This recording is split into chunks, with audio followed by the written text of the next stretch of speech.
찾으실 말씀은 고린도전서 5장 1절로부터 5절까지 말씀입니다. 고린도전서 5장 1절로부터 5절까지 말씀 우리 한번 다 같이 한 목소리로 봉독해 올리겠습니다. 고린도전서 5장 1절로부터 5절까지 말씀 한 목소리로 봉독하겠습니다. 시작. 너희 중에 심지어 음행이 있다 함을 들으니 그런 음행은 이방인 중에서도 없는 것이라. 누가 그 아버지의 아내를 취하였다 하는도다. 그리하고도 너희가 오히려 교만하여져서 어찌하여 통한이 여기지 아니하고 그 일 행한 자를 너희 중에서 쫓아내지 아니하였느냐.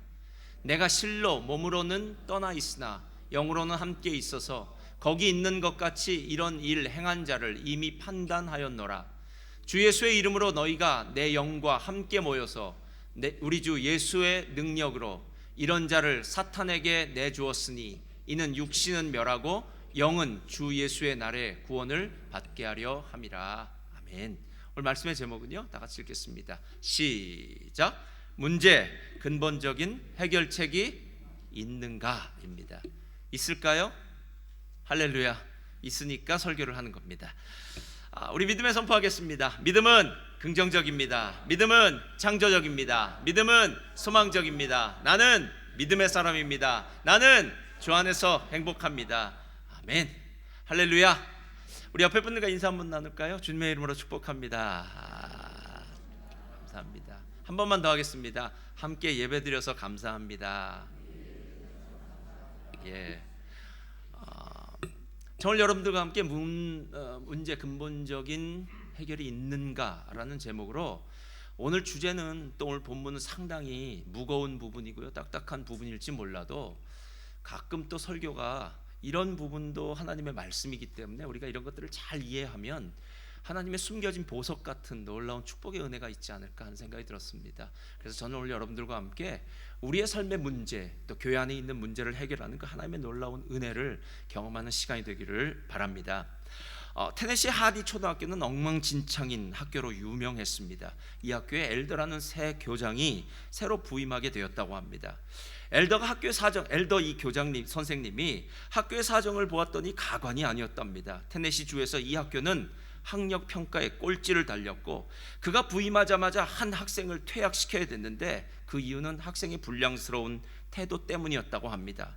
매주마다 문제가 일어났는데 학생들은 교사에게 욕을 했고, 교사가 학생이 아니라 학생이 교사에게 욕을 했고, 부모는 수업 중에 교실에 불쑥 들어와 자기 아이들을 찾아가고, 한 학부모는 교내 식당 관리자에게 욕을 퍼붓다가 수갑을 차고 경찰에 끌려서 학교 밖으로 쫓겨났다고 합니다. 그러니까 이 학교는 정말 엉망진창인 학교에 이 엘더 교장 선생님이 부임을 했다라는 겁니다. 그러면서 이 엘더 교장은 두 가지를 했다고 합니다. 첫 번째 단계는 새로운 규칙을 정해서 시행했다고 합니다. 만약에 학교 안에 어떤 문제가 벌어졌을 때는 경찰력, 즉 공권력까지 동원해서라도 그 문제를 바로잡겠다라고 이야기했고요. 학부모는 수업 중에 교장의 허락 없이 학교에 들어올 수 없고, 학생들이 상습적으로 교실에서 잘못한 행동을 하면 정학 처분을 내리겠다고 했다고 합니다. 둘째로는 교장 선생님인 이 엘더 선생님이 아이들을 보니까 차분하게 수업을 해야 될 아이들이 학교에 차를 타고 이렇게 들어오면은 막 부모들이 욕을 하고 막 큰 소리를 지르더랍니다. 그래서 학교의 그 운동장 앞에 기다리고 있다가 아이들을 모아서 데리고 와서 그리고 아이들한테 이렇게 말하고 이렇게 대답하도록 시켰다고 합니다. 우리 학교는 어떤 학교지요? 라고 얘기하면 아이들은 훌륭한 학교입니다 라고 이렇게 얘기를 하고 난 다음에 인성교육을 시키고 또 국가를 부르거나 낭독했다고 합니다. 그리고 난 다음에 철자법이나 산수 문제를 하나 내고 맞추는 학생들에게는 금요일에 사복을 입을 수 있는 또 상을 주어서 아이들이 좋아했다고 합니다. 그리고 난 다음에는 아이들이 자기 교실로 갈 땐 뒷짐을 지고 가게 했다고 합니다. 이유는 가는 동안 손으로 애들과 싸울까봐, 또 강난을 치지 못하게 해서 그랬다고 합니다. 자, 이 학교 변했을까요? 안 변했을까요? 변했으니까 얘기했겠죠. 예. 사람의 재능이 선천적인가라는 책을 쓴 제빈 컬리는 우리는 교육에 의해서 후천적으로 우리 자신을 단련시킬 수 있다라고 이렇게 이야기했습니다. 단 다음 세 가지 요건이 주어진다면이라고 말했는데요. 그 첫 번째는 재능을 단련시켜줄 멘토, 교사, 부모가 부모가 있어야 하고, 두 번째는 신중하게 계획된 것들을 잘 연습해야 되고, 세 번째 오랜 시간이 걸려도 견뎌낼 수 있는 끈기가 있어야 한다고 합니다. 그러니까 우리는 후천적으로 될 수 있다는 겁니다. 그래서 실은 좋은 스승을 만난다는 것, 좋은 부모를 만난다는 것은 정말 큰 복입니다. 내가 우리 자녀에게 정말 좋은 부모가 되었고, 또 우리 자녀가 정말 인생의 멘토가 될 수 있는 좋은 선생님을 만난다면 우리 자녀의 인생이 얼마나 풍성해질까, 얼마나 훌륭한 인생을 살까, 오늘 이 이야기를 통해서 우리가 알 수 있다는 겁니다. 저와 여러분의 상황도 비슷하지 않습니까?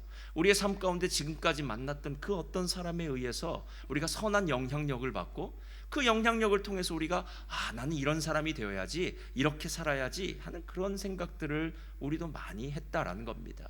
고린도 교회는 바로 그런 교회였습니다. 왜냐하면 그 교회에 바울 사도가 있었기 때문입니다. 저를 따라하시기 바랍니다. 문제는 문제가 아닙니다.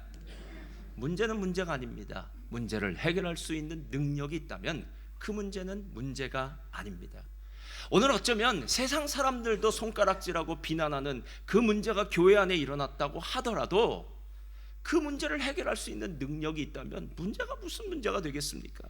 실제로 우리의 삶 가운데 일어난 많은 문제들은 어떨 때 갈등하고 고민합니까? 이걸 어떻게 하지? 이 문제를 어떻게 하지? 내 힘으로는 안 되는데, 내가 가지고 있는 버젯으로는 이 돈을 해결할 수 없는데, 내 힘으로는 우리 자녀의 문제를, 우리 가정의 문제를 해결할 수 없는데 라는 해결책을 못 찾았고, 해결할 수 있는 능력이 없으니까 문제죠.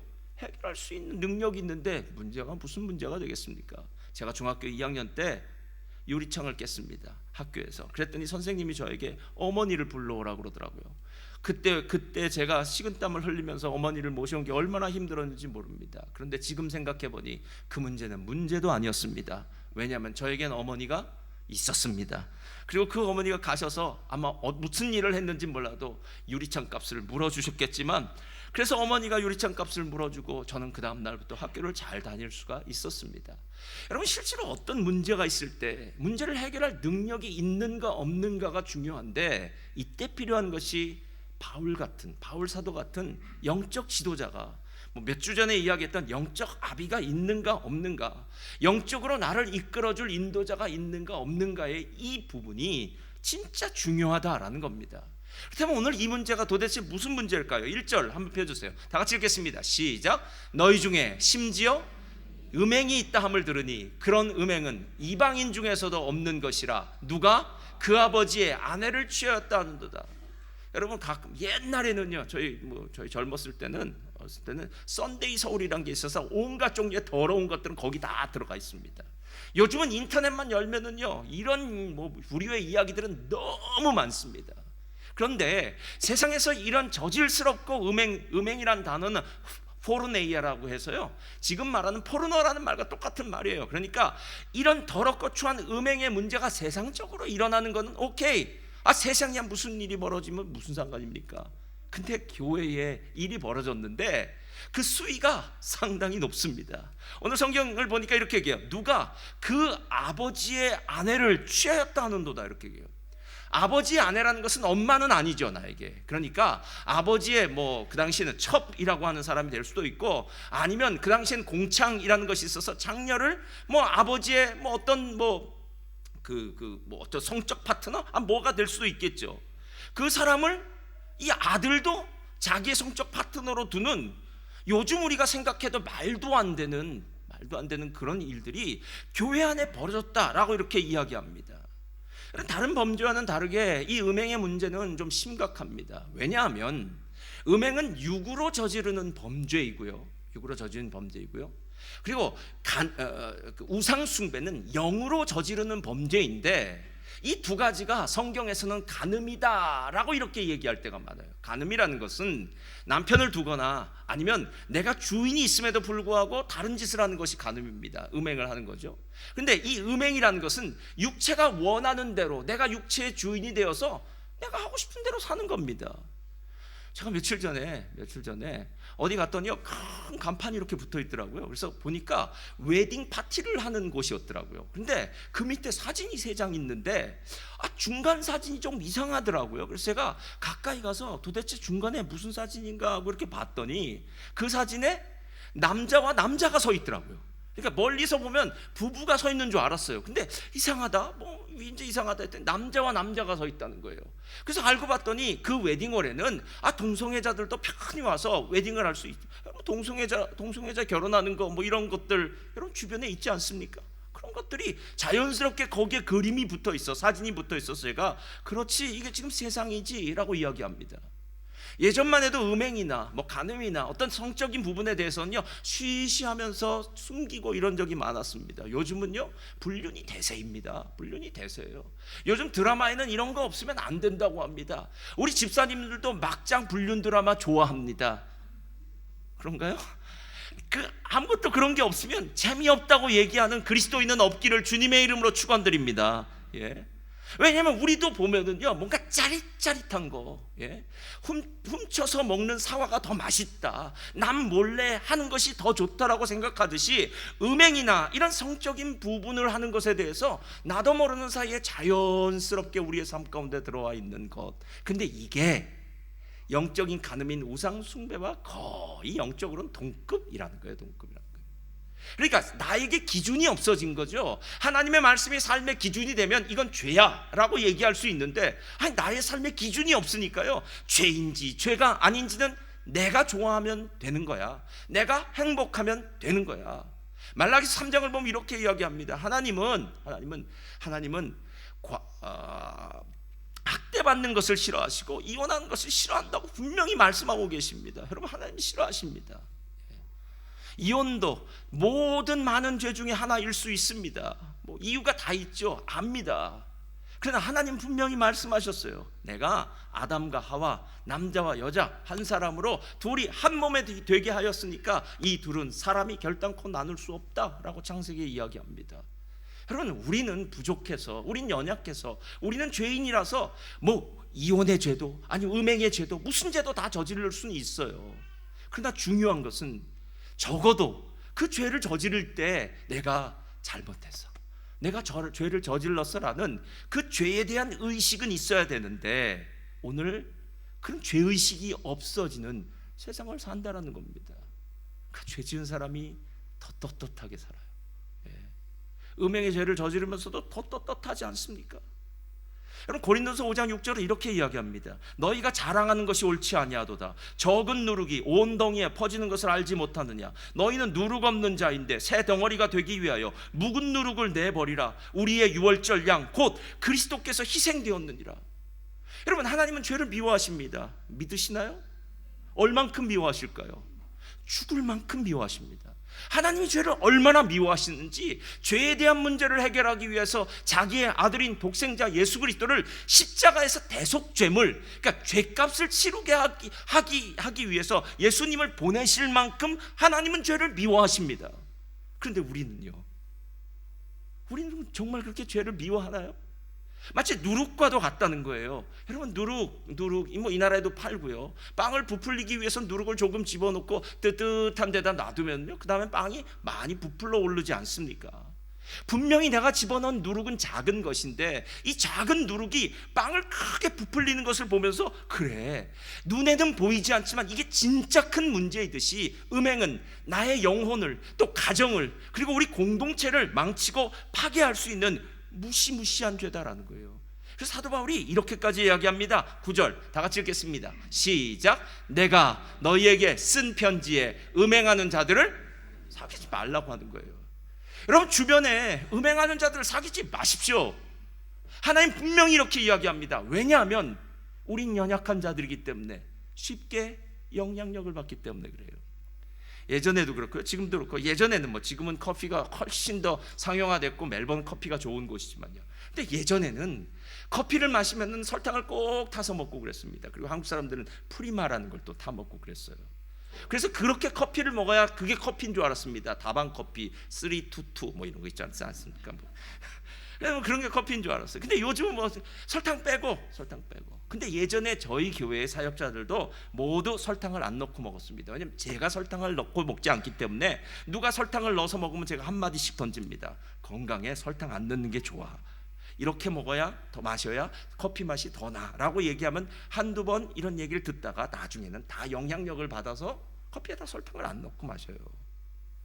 여러분, 누군가가 음식을 좋아한다면 그 사람 옆에 있으면 같이 음식을 먹을 수밖에 없습니다. 누군가 운동을 좋아한다면 그 사람에서 운동을 하겠죠. 누군가가 뭐 옷을 잘 사입는 사람이라면 나도 그 사람과 같이 갔다가 하나 어떻게 주워 입겠죠. 여러분, 내 주변에 있는 사람들에게 영향력을 받을 만큼 우리는 정말 연약한 존재들입니다. 연약한 존재들이에요. 실제로 오늘 이 이야기를 통해서요, 사도 바울이 좀 이야기하고 싶은 게 있는 것 같아요. 그게 뭐냐면 사람은 죄인이다라는 거예요. 사람은 죄인이다. 그러니까 자기 자신에 대해서 신뢰하지 말아라.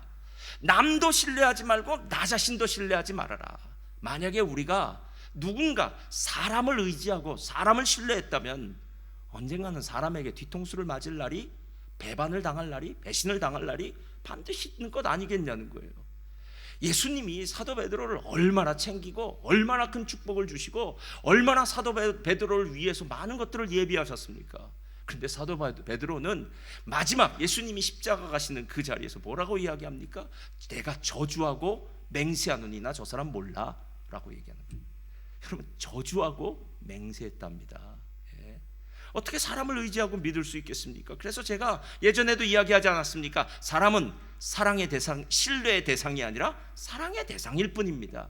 죄인을 사랑하시는 하나님의 마음이 내게 있으면 그 사람이 어떤 상황이건 상관없이 그 사람을 사랑할 수 있는 마음, 이게 우리가 가져야 되는 마음이지, 뭐 저 사람이 나에게 잘해줬어, 저 사람은 그래도 믿을만해, 아닙니다. 우리는 우리에게 있어서 믿음의 대상은 오직 주 예수 그리스도 하나님 한 분밖에 없는 줄 믿습니다. 바로 그 이야기를 하고 있는 거예요. 그러니까 오늘 지금 이 고린도 교인들로 하여금 음행의 문제 앞에서 너는 과연 그 문제를 어떻게 바라보고 있고 어떻게 생각하고 있고 내 자신이 어떻게 그 일에 대해서 해석하고 있는가라는 걸 오늘 질문하고 있다는 겁니다. 우린 죄인입니다. 실은 세상에 두 가지 죄인이 있다고 하잖아요. 교회 안에 죄인이 있고요, 교회 밖에 죄인이 있습니다. 근데 교회 안에 죄인이나 교회 밖에 죄인이나 똑같습니다. 한 가지 다른 게 있다면요, 교회 밖의 죄인은 자기가 무슨 죄를 짓는지도 몰라요. 교회 안의 죄인은 무슨 죄를 짓는지를 알아요. 왜냐하면 기준이 있으니까요. 그리고 난 다음에 자기가 무슨 죄를 짓고 나는 것을 알게 되면 그 다음 단계로 나가는데요, 내 죄의 문제를 해결할 수 있는 방법이 있어라는 거예요. 예수 그리스도께서 십자가에 대속죄물이 되어 죽으심으로 말미암아 과거의 죄, 그 다음엔요 현재의 죄, 그 다음엔요 미래의 죄, 나의 모든 죄가 예수 그리스도의 은혜로, 예수님의 십자가의 죽음으로 해결되었어. 이게 복음 아닙니까? 내가 무슨 죄를 지어도 주님이 해결해 주실 수 있다는 거. 심지어는 사람을 몇 명을 죽인 그 살인자, 세상 사람들이 손가락질하는 살인자라도 인간은 죄인일 수밖에 없고, 사람이 생각하기엔 이건 큰 죄, 이건 작은 죄 나눌 수 있지만 결국 우리의 상황이 조금 좋아서 죄를 덜 짓는 것이고, 그 사람들은 상황이 훨씬 열악해서 큰 죄를 지었다 뿐이지 그 사람이나 우리나 죄성을 가진 인간, 죄인이기는 마찬가지다라는 것입니다. 그래서 실은 인간이 죄인이라는 것, 죄 지을 수 있다는 것, 그것이 오늘 음행의 이야기를 시작하면서 하고 싶은 이야기예요. 그런데 오늘 문제는 음행의 문제보다 더 큰 문제가 있었습니다. 그게 뭐냐면 음행의 문제를 처리하지 못한 교회의 능력의 문제입니다. 2절 말씀 한번 펴주시겠어요? 2절 말씀이요. 다 같이 읽겠습니다. 시작. 그리하고도 너희가 오히려 교만하여져서 어찌하여 통한이 여기지 아니하고 그 일 행한 자를 너희 중에서 쫓아내지 아니하였느냐. 자, 이 말씀 펴주시고요. 자, 첫 번째, 너희가 교만했다라고 얘기합니다. 교만이 뭔지 아십니까? 하나님 밑에 있으면 겸손해져요. 그런데 내가 주인이 되면 교만해져요. 요즘 시대는 개인주의적인 시대입니다. 저 사람이 무슨 일을 하건 나랑 상관없습니다. 저 사람이 뭘로 밥을 해먹건 밥을 안 먹고 다른 걸 먹던 무슨 짓을 하건 나와는 상관없는 일이야. 이건 세상에서 벌어진 일이에요. 공동체는 틀려요. 저 사람의 범죄함이, 저 사람의 음행이 이 공동체를 파괴할 수 있는 무시무시한 일입니다. 그런데 교만하여졌다는 것은요, 하나님을 생각했다면 겸손하게 그 사람의 그 문제를 위해서 기도하든지 아파하든지 눈물을 흘려야 되는데 그걸 안 하는 거예요. 통한이 여기지 않았다는 건요, 통한이라는 말은 눈물을 안 흘렸다는 겁니다. 사람이 기쁘면 웃고 슬프면 눈물을 흘려야죠. 근데 이제는 그런 것도 없어요. 다른 사람의 감정이나 다른 사람과는 상관없이 나는 그냥 나의 길을 가련다, 내 삶은 내 거야 라고 생각하는 인생들이 교회 안에 있진 않았느냐는 거예요. 그러면서 제일 무서운 것, 왜 그 사람을 너희 중에서 쫓아내지 않았느냐라고 얘기해요. 성경을 읽다가 가끔 깜짝깜짝 놀라는 건요, 우리가 생각하는 어떤 부분과 성경이 다른 이야기를 할 때입니다. 여러분, 사랑은 어떤 것입니까? 가끔 집사님들 중에 저한테 이렇게 얘기합니다. 목사님, 우리 사랑으로 그냥 덮읍시다 라고 얘기해요. 사랑으로 덮읍시다, 덮고 지나갑시다 라고 얘기해요. 저도 그렇게 얘기할 때가 있겠죠. 반대로 사랑으로 우리 덮읍시다 라고 얘기해요. 근데 여러분, 성경은 사랑으로 그냥 그렇게 덮는 게 아닙니다. 사랑에 대해서 요한일서 4장 10절에 사랑은 여기 있으니 우리가 하나님을 사랑한 것이 아니요 하나님이 우리를 사랑해서 우리 죄를 위하여 예수님을 십자가에 달려 죽인 게 사랑이라면, 우리가 사랑을 얘기할 땐 누군가의 희생이 있어야 돼요. 사랑으로 덮읍시다가 아니라 그 문제는 내가 십자가를 지겠습니다, 이게 사랑입니다.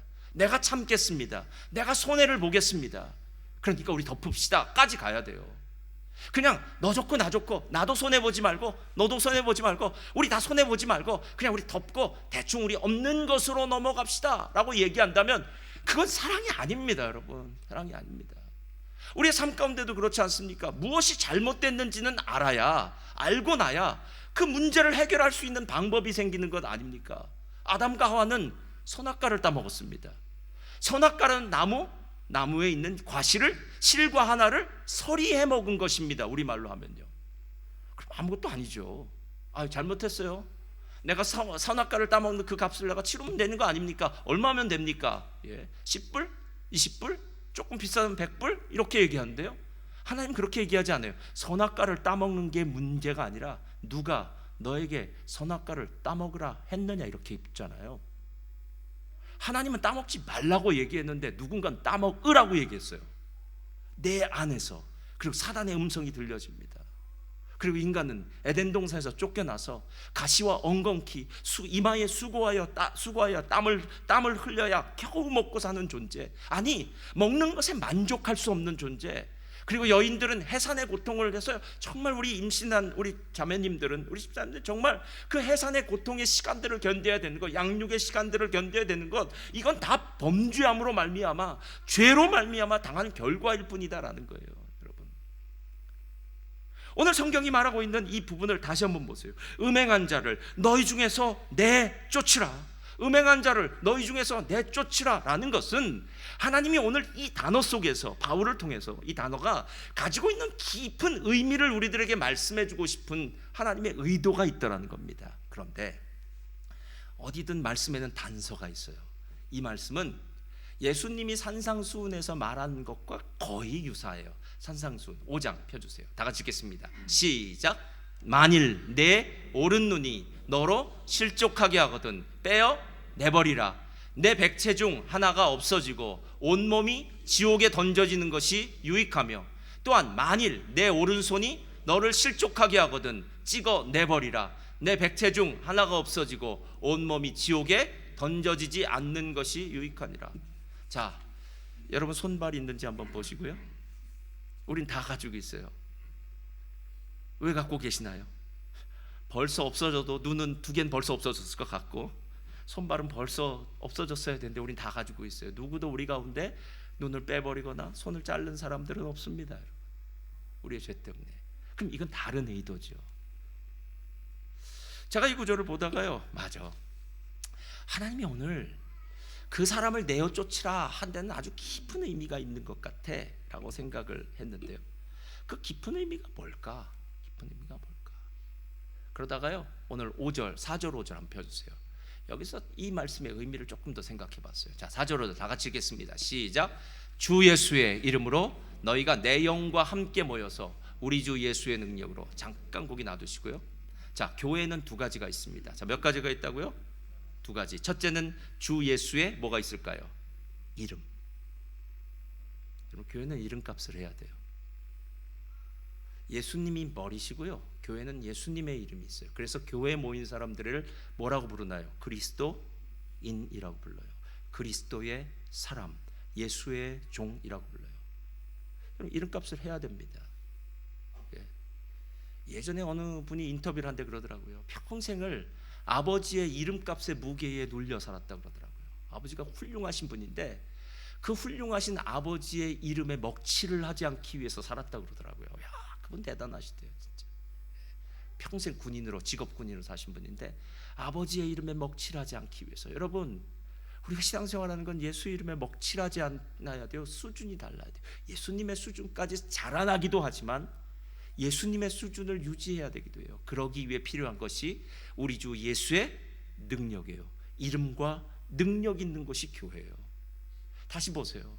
예수의 이름의 수준이 있어야 되고 수준 높은 교회가 돼야 되고 거룩의 수준이 있어야 되고 하나님의 사랑의 수준이 있어야 되고 그 수준을 유지할 수 있는 능력 있는 교회에 지금 음행한 자가 있다는 거예요. 그럼 어떻게 해야 되겠냐는 거예요. 음행한 자예요. 5절 다 같이 읽겠습니다. 시작. 이런 자를 사탄에게 내주었으니 이는 육신은 멸하고 영은 주 예수의 날에 구원을 받게 하려 함이라. 자, 육신은 멸하고 영은 주 예수의 날에 구원을 받게 한다는 하나님의 깊은 뜻이 있다는 거예요. 그래서 사탄에게 내어주었다는 우리가 이해하기 힘든 구절을 얘기하는데요, 여기엔 두 가지 의미가 담겨 있어요. 첫째로, 자, 다 같이 읽겠습니다. 첫째로, 다 같이 읽겠습니다. 시작. 음행한 자를 내어 쫓음으로 죄의 심각성을 알려주는 거예요. 자, 여러분 실제로 어떤 문제가 있을 때 그 문제를 뼈저리게 결과를 내가 당하지 않으면 그게 진짜 나쁜 것인지를 잘 모를 때가 있어요. 그래서 아이들은 거짓말을 했을 때 혼이 납니다. 아이들이 학교에 가서 누군가의 물건을 슬쩍 해왔을 때 부모님이 잘했다, 잘하였도다, 집안의 재산을 많이 늘렸구나 라고 이야기하는 부모는 없습니다. 아주 크게 혼이 납니다. 언제까지요? 절대로 다른 아이 물건에 손을 대지 않도록. 물건에 다른 사람의 물건에 손대는 것은 크게 잘못된 것이라는 것을 뼈저리게 느낄 정도로. 그래서 어린아이는 훈계하는 거예요. 훈육하는 거라는 거. 디시플린하는 이유는요, 그 어린아이가 잘못된 것이 진짜 잘못되었다는 것을 깨달아 알아야 된다는 겁니다. 요즘 우리가 다윗에 대해서 이야기합니다. 다윗이 밧세바 사건, 그리고 우리아를 죽인 사건은 정말 왕으로선 말도 안 되는 짓을 한 거예요. 정말 말도 안 됩니다. 어찌 다윗이 이런 짓을 저질렀을까요? 예. 나단 선지자가 와서 다윗의 죄를 책망합니다. 네가 이런 나쁜 사람이다, 막 책망을 해요. 근데 다윗이 사무엘하 12장 13절에 이렇게 이야기합니다. 다윗이 나단에게 이르되 내가 여호와께 죄를 범하였노라 하매. 다윗은 자기의 죄가 무엇인지 이제 분명히 알게 됐다는 거예요. 그래서 주님께 고백해요. 주님, 제가 죄를 지었습니다. 저를 용서해 주십시오 라고 얘기해요. 그랬더니 나단이, 시작, 나단이 다윗에게 말하되 여호와께서도 당신의 죄를 사하셨나이다. 끝. 하나님 우리의 죄를 사하셨답니다. 그렇다면 다윗은 이제 자유로운 인간이에요. 하나님이 깨끗하게 해주셨어요. 그런데 거기서 끝나지 않고 이렇게 얘기해요.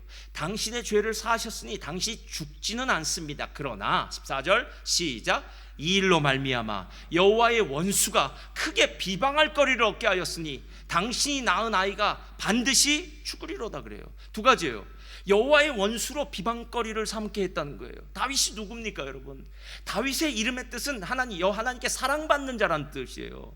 하나님께 사랑받는 자, 여호와의 마음에, 하나님의 마음에 합한 자라는 이름을 들었던 다윗이 말도 안 되는 죄를 범했으면은요, 사단이 얼마나, 원수들이 얼마나 비방하겠습니까? 야, 하나님 잘 믿는다고 해도 저런 죄를 범해. 야, 어떻게 저럴 수 있어? 예수 믿는다고 했는데 우리보다 더 악하고 우리보다 더 정말 말도 안 돼 라고 이야기하는 것, 이게 원수의 비방거리가 된 거예요.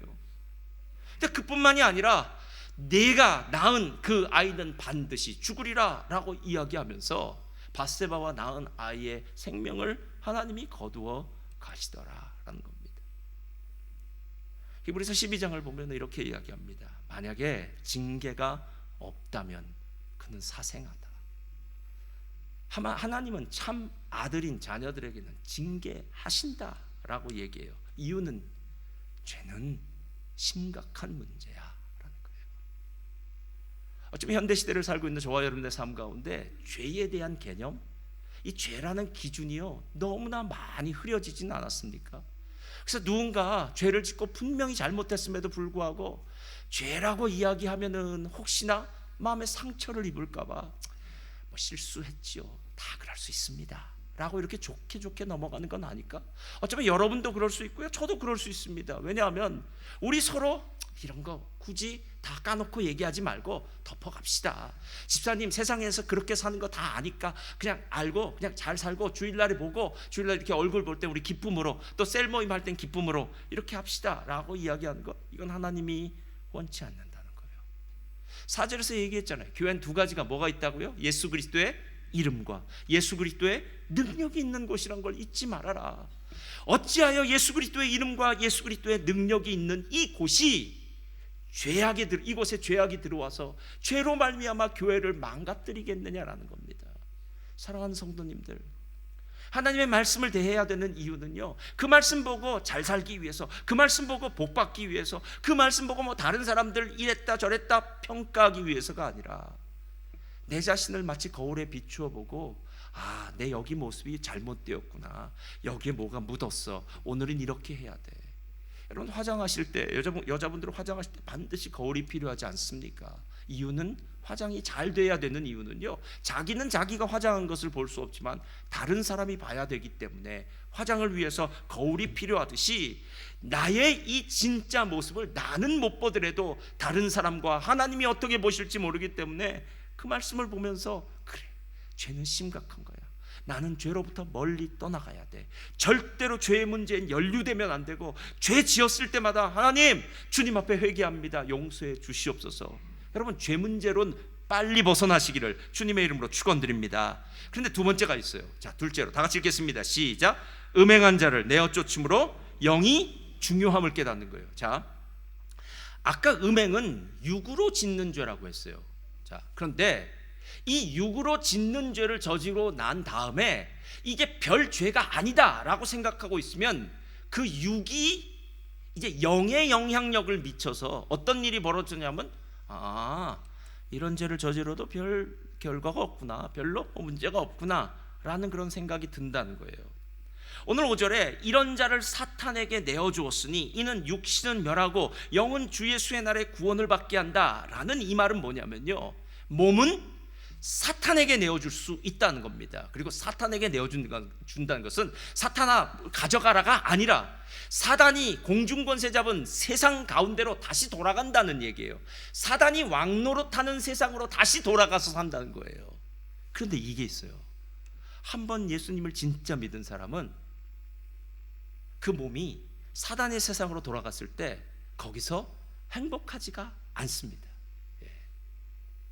그리고 이 이야기에 대해서 구약에 아주 잘 설명해 놓은 이야기가 있어요. 욥의 이야기입니다. 욥이 어떤 줄 아세요? 어느 날 사단이, 또 천사들이 하나님 앞에 어전회의에 참석합니다. 그랬더니 하나님이 이렇게 말합니다. 뜬금없이, 야, 내 종 욥을 유해하여 보았느냐? 그처럼 온전하고 순전하고 악에서 떠난 사람 없어? 이렇게 하나님 자랑했더니요, 사탄이 이렇게 말합니다. 하나님이 산후를 둘러서 저희의 재산을 다 지켜주시고 보호해서 그렇죠. 하나님 복 주시니까, 세상에 복 주는데 잘 안 섬길 사람이 어디 있겠습니까? 라고 이야기합니다. 그때 하나님이 사탄에게 이렇게 얘기해요. 여호와께서 사탄에게 이르시되 내가 그의 소유물을 다 내 손에 맡기노라. 다만 그의 몸에는 내 손을 대지 말지니라. 사탄이 곧 여호와 앞에서 물러가니라. 자, 하나님이 사탄을 누구 손에 맡겼다고요? 욥을요? 사탄의 손에 맡기는 거예요. 사단에게 내어준 거예요. 이것은 무엇이냐면, 하나님이 다스리는 영적 부분에 대해서는 사단이 건드리지 못하지만, 생명의 부분에서는 사단이 건드리지 못하지만, 욥의 육신의 모든 부분, 욥이 가지고 있는 것, 욥의 가족, 욥의 자녀, 모든 문제는 사단이 다 건드릴 수 있다는 거예요. 여러분, 하나님 나라의 신비가 무엇인 줄 아십니까? 저는 믿음의 사람들이 정말 끝도 없이 당하는 고난의 의미가 무엇일까를 끊임없이 많이 생각해 봤습니다. 어떤 사람은 정말 예수님을 잘 믿어요. 그렇게 믿으면 반드시 하나님이 복을 주셔야 돼요. 근데 이상해요. 안 풀려요. 힘들어요. 너무너무 힘들어요. 그때 이렇게 기도합니다. 하나님, 어느 때까지 그 사람이 힘듭니까? 이제 그 고난의 시기를 맞춰주시고 하나님의 축복으로 하나님 평안한 시기를 주세요 라고 기도할 때가 많습니다. 근데 그거 아세요? 고난이 더 극심하면 극심할수록 그 사람의 믿음이 더 정금같이 빛나는 믿음으로 변한다는 것을. 가끔 정신적으로, 요즘은 자폐아라든가 이런 정신적으로나 삶에 문제가 있는 자녀들을 키우는 부모님들이 계십니다. 처음에 그런 자녀를 품에 안았을 때는 얼마나 황당하겠습니까? 얼마나 많이 하나님 앞에 불평하고 원망했겠습니까? 내가 도대체 무엇을 잘못했길래 나의 삶 가운데 이런 어려운 문제를 주니? 근데 예수 믿는 부모님들은 다 마지막에 똑같이 얘기한다는 거 아세요? 그런 아이를 제게 주신 것은 하나님의 은혜입니다. 하나님이 저에게 선물로 주셨어요 라고 얘기해요. 왜냐하면 그 아이를 통해서 하나님의 마음을 알게 됐어요. 그리고 그 아이를 통해서 하나님을 더 깊이 사랑하게 됐어요. 그 아이를 돌보는 그 시간으로 인해서 세상에 나가서 딴짓을 안 하게 되었어요. 여러분, 사람이 등 따시고 배부르면요 다 딴짓하게 돼 있더라고요. 주머니에 돈 두둑해 보세요. 시간 아마 철철이 남아 보세요. 여러분, 정말 주머니에 돈 두둑히 있고 몸 건강하고 이런데요, 밖에 나가서 정말 주님의 이름을 전파하고 복음을 전하고 할렐루야, 제가 돈이 이번에 많아졌으니까 선교로 꼭 가고 싶습니다, 이런 사람은 없어요. 여러분, 이번에 어디를 놀러 가지? 이 돈으로 내가 무엇을 사야 좋을까? 라고 생각한 사람이 훨씬 많습니다. 아니, 저와 여러분 이런 모습 가운데서 벗어날 수 있는 사람이 있겠느냐라는 거예요. 욥은 사단의 손에 몸이 있었던 것 같아요. 마치 오늘 성경이 말하는 것처럼 그 육은 사단에게 내어준 바 되온 것과 똑같아요. 그래서 극심한 고통을 당했어요. 근데 영은 살아나게 됐다는 거예요. 그래서 욥의 마지막은 하나님이 주신 갑절의 복을 받는 놀라운 역사가 있었고, 지금까지는 욥이 정말 인과응보의 신앙이죠. 내가 잘하면 하나님 복 주실 거야, 내가 잘하면 복 주실 거라는 이런 정도 수준에 머물렀던 그의 신앙이 아니야. 하나님은 나의 주인이셔. 하나님은 창조주셔. 하나님은 없는 것을 있는 것으로, 할렐루야, 죽은 자를 살리는 것으로 변하게 하실 수 있는 능력의 하나님이셔. 할렐루야. 이 하나님에 대한 놀라운 믿음의 선포와 믿음의 고백이 그의 인생 가운데 나게 된 것 아니겠느냐라는 겁니다.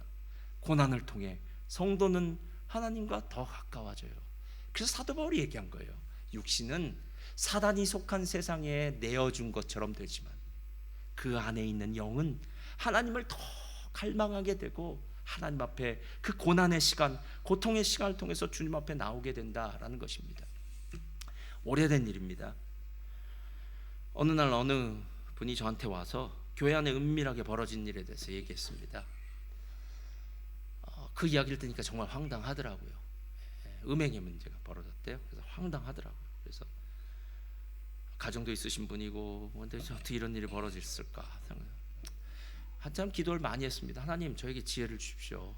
이 문제를 어떻게 해결해야 될까요? 한참을 기도했을 거예요. 아마 몇 주를 기도하고 난 다음에 제가 조용히 그분을 불렀습니다. 그리고 그분에게 이렇게 물었습니다. 집사님, 제 귀에 이런 소리가 들렸는데 맞나요? 라고 물었어요. 그랬더니 아무 말도 안 하더라고요. 고개를 떨구고. 그래서 제가 그때 하나님께 제 마음엔 그렇게 주셨어요. 집사님, 6개월 동안 교회에 출석하지 마십시오 라고 얘기했습니다. 그 6개월이 1년이 되고 1년이 2년이 되고, 그리고 6개월이 지나고 난 다음에 저를 다시 보십시오 라고 이렇게 얘기했어요. 그 집사님은 2주 있다가 한국으로 들어가셨어요. 왜냐하면 더 이상은 가정도 있고 여러 가지 상황도 있으니까 그 상황에 이미 다른 사람도 알게 되었고 들어가셨어요. 그 집사님은 아마 한국에 가서 고통스러운 시간들을, 가족과 떨어져 고통 시간들을 보낸 것 같아요. 나중에 시간이 오래 지나고 난 다음에 그 두 부부 그 아내와 함께 산다고 얘기하더라고요, 그분이. 그래서 제가 그런 생각이 들었어요. 그래, 죄의 문제 죄 지을 수 있어. 그렇지만 적어도 내가 죄를 졌다는 사실은 알아야 되고, 하나님이 죄를 미워하신다는 사실은 알아야 되고, 하나님이 내 죄를 용서하신다는 사실은 알아야지. 그리고 난 다음에 우리의 삶은 회복될 수 있지 라는 생각이 들었습니다. 현대교회는 능력이 점점 상실해져 가고 있는 교회입니다. 그렇죠? 예전엔 교회를 옮길 때는 이명동의서라는 게 있었어요. 이명동의서인가 그럴 거예요. 제가 예전에 교회 목회를 하는데 한 원주민이 저한테 종이를 한 장 갖고 오더라고요. 그러면서 자기가 예전에 볼리비아에서 다녔던 교회의 목사님의 나는 이 사람은 어떤 사람이었다라고 해서 사인을 해서, 그런데 이 사람이 다른 나라로 이주하기 때문에 이 교회로 간다라고 해서 저한테 그 종이를 주더라고요. 여러분, 실제로 여러분 처음 교회 오면 누가 누군지를 어떻게 합니까? 누가 누군지 어떻게 합니까? 그래서 예전에는 이렇게 교회를 옮기는 거나 이 모든 문제들이 그렇게 쉬운 일은 아니었어요, 여러분. 근데 지금은 어쩌면 이런 일들이 혹시나 우리의 죄성, 야 여기 없으면 저기 가면 되지, 저기 없으면 여기 가면 되지, 내가 이렇게 사는데 뭐 누가 뭐래, 내 마음대로 살면 된다라고 생각하는 내가 기준이 되는 삶으로 인해서 어쩌면 죄에 대해서 둔감해져 가고 있는 건 아닐까라는 생각이 들었습니다. 교회 공동체는 거룩한 공동체입니다. 교회 공동체는 예수 그리스도의 이름, 예수 그리스도의 능력 있는 공동체입니다. 그래서 이게 이 교회가 소망이고요.